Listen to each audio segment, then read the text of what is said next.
तीन टाइप, ये आपको इसलिए याद रखना है कि जीएसटी को बांटना होता है। मेन तो दो ही टाइप होती है, मैं तीन नाम ले रहा हूँ ना, इसमें तीन टाइप हो गया है, दो टाइप। एक होती है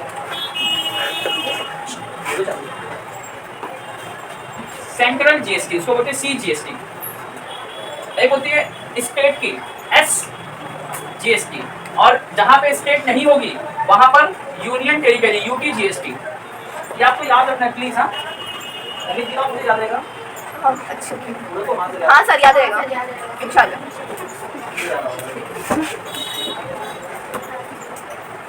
ये लिखिए, ये तीन टाइप की जीएसटी में देखने मिलेगी, सीजीएसटी, एसजीएसटी, या फिर अगर स्टेट नहीं हुआ तो वो UT GST. Punjab UT GST में आता है, यूनियन टेरिटरी पंजाब। समझ में आएगा, ज्यादा लोग यूनियन टेरिटरी में नहीं, ज्यादा स्टेट ही होते। अच्छा, अब जीएसटी ना इक्वली बढ़ जाता है दोनों में, यानी जीएसटी जितना भी सामान पे लगेगा ना 50% सेंट्रल को जाता है और 50% स्टेट को जाता है। मिसाल के तौर पे अगर इस मार्कर पे 10% जीएसटी लगा है ना इसकी कीमत पर, एमआरपी पर, तो 5% सेंट्रल लेगी इसका और 5% स्टेट की। बात एकदम क्लियर है, समझ आ रहा है पक्का। जीएसटी के लिए ना आपको टैक्स इनवॉइस मतलब जीएसटी इन नंबर होता है। ये जीएसटी का फायदा कैसे, अभी देखो जीएसटी का फायदा कैसे मालूम है। मान लो मैं ये सामान जब बनाने का तो उसका जो कच्चा सामान जब मैं खरीद रहा था, रॉ मटेरियल जब मैं खरीदा इसको बनाने के लिए, तो मैं सामान खरीदा एक्स रुपीस मान लो, हाँ, प्लस मैंने उस पर टैक्स भरा क्योंकि बिल लिया था, जीएसटी को भरना पड़ा।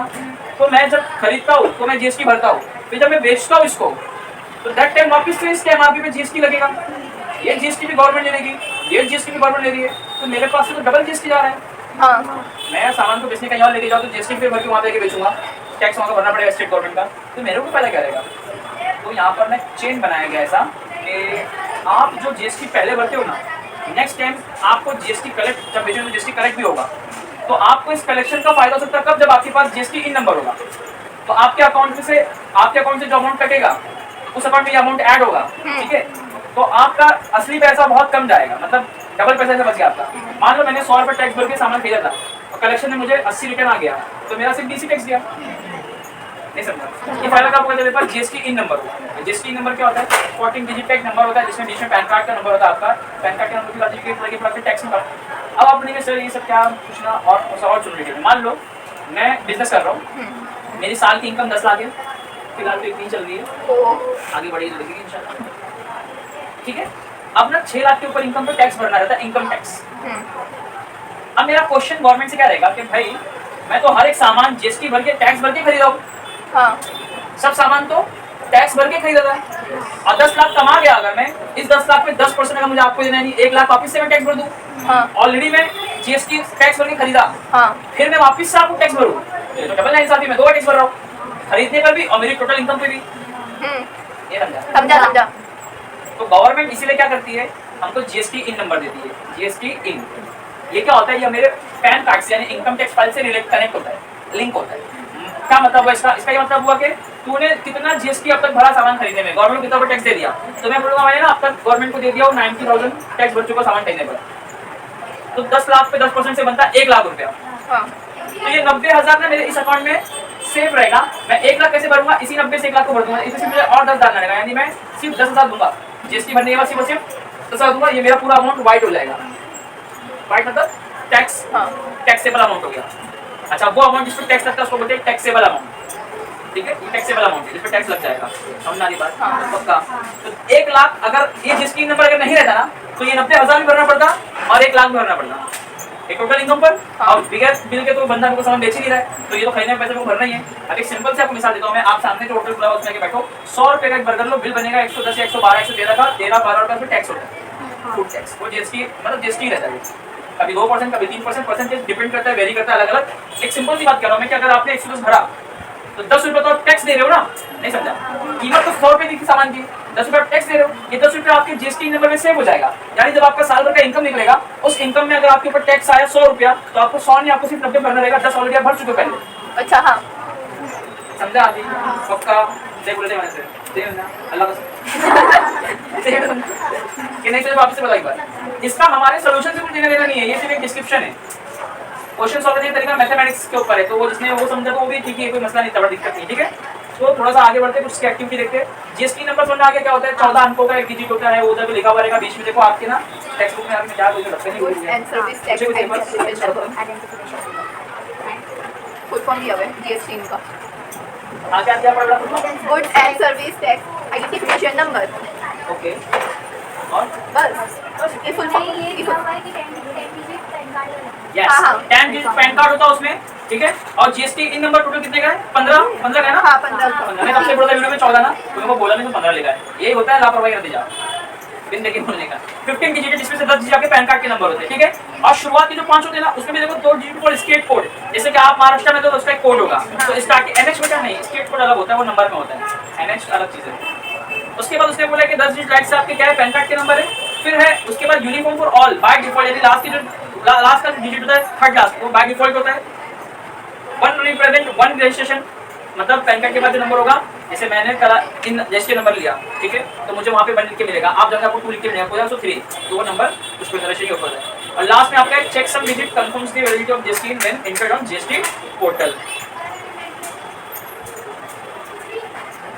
लास्ट का जो नंबर है बोल रहा है कि ये कंफर्म करता है वैलिडिटी ऑफ जीएसटी नंबर, यानी आप जब आप टैक्स भरने के लिए जीएसटी पोर्टल में नंबर डालोगे तो लास्ट का नंबर कंफर्म करेगा, मतलब कि हाँ आपका सही में जीएसटी नंबर वैलिड है या अनवैलिड है, ठीक है। तो इसमें कभी इतना क्वेश्चन आता नहीं है एग्जाम में, जो आता है बता दूंगा मैं। लिखा है here the 27 is the state code of Maharashtra, जो शुरू में 27 दिया हुआ वो क्या है, महाराष्ट्र का स्टेट कोड है, ठीक है।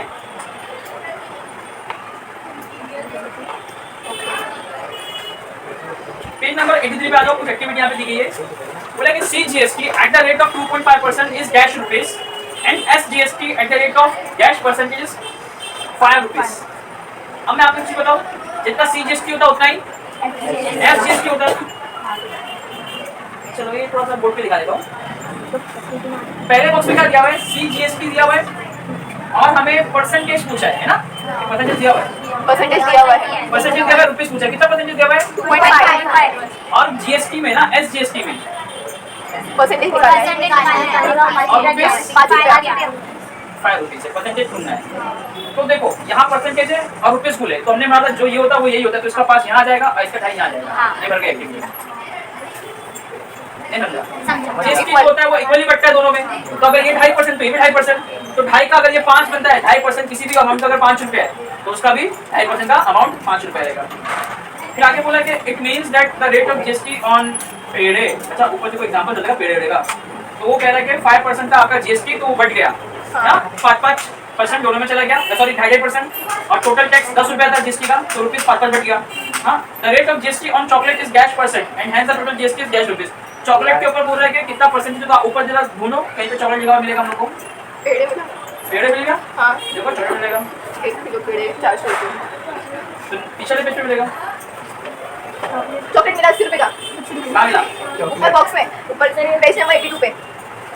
अच्छा वो बिल में, ओके एक सैंपल मिले, सैंपल मिली देखो अच्छे से, पहले सप्लायर का नाम है कि कौन सप्लाई कर रहा है, उसका एड्रेस है, ठीक है। जीएसटी नंबर बाजू में राइट साइड में लिखा हुआ टॉप पर, इनवॉइस डेट और इनवॉइस नंबर, ठीक है। उसके बाद सीरियल नंबर है, एचएसएन कोड, एचएसएन कोड सामान का कोड होता है, स्टाफ का मतलब कुछ भी डाल सकते हो, जैसे कि मेरे को भी भेजना है आलू बैगन गाजर मूली, आलू को डाल दिया 001 002, अरे मेरे ऊपर कोड डालू, नेम ऑफ प्रोडक्ट 001 में क्या रहा आलू, तो आलू यहाँ पे लिखे हुए 210690 में पेड़ है, ये पेड़ है, उसका रेट डाल दिया 1 किलो का 400 रुपए, और बंदा ले रहा है आधा किलो 500 ग्राम, मतलब आधा किलो ले रहा है, मतलब 200 रुपए देगा, तो 200 रुपए टैक्स लगेगा।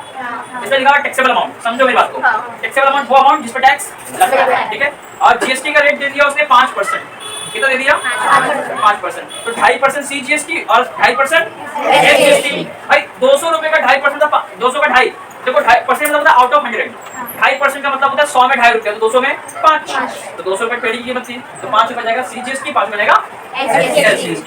और लास्ट वाला कॉलम है टोटल, यानी tax plus taxable amount, tax है 10 रुपया, टैक्सेबल अमाउंट है 200, कुल मिला के 200। ऐसा बिल आपको बनाने का एक क्वेश्चन एग्जाम में आता है और प्रैक्टिस सेट में भी है, तो यहीं से देख के बना लेंगे, ठीक है।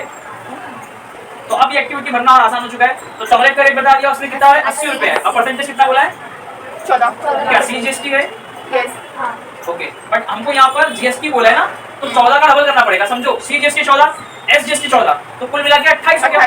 तो पहले बॉक्स में आप 28% लिखोगे, chocolate the rate of GST on chocolate is 28%। मेरी बात समझ आ रही है सही में? आहिस्ते आहिस्ते थोड़ा और फ्लो मिलेगा, मेरे को भी बहुत दिन के बाद, बहुत दिन का बहुत साल बाद से पढ़ा रहा हूँ, थोड़ा सा जवान अपनी के लिए हो रही है, हिचकी चल रही है। होएगा सही।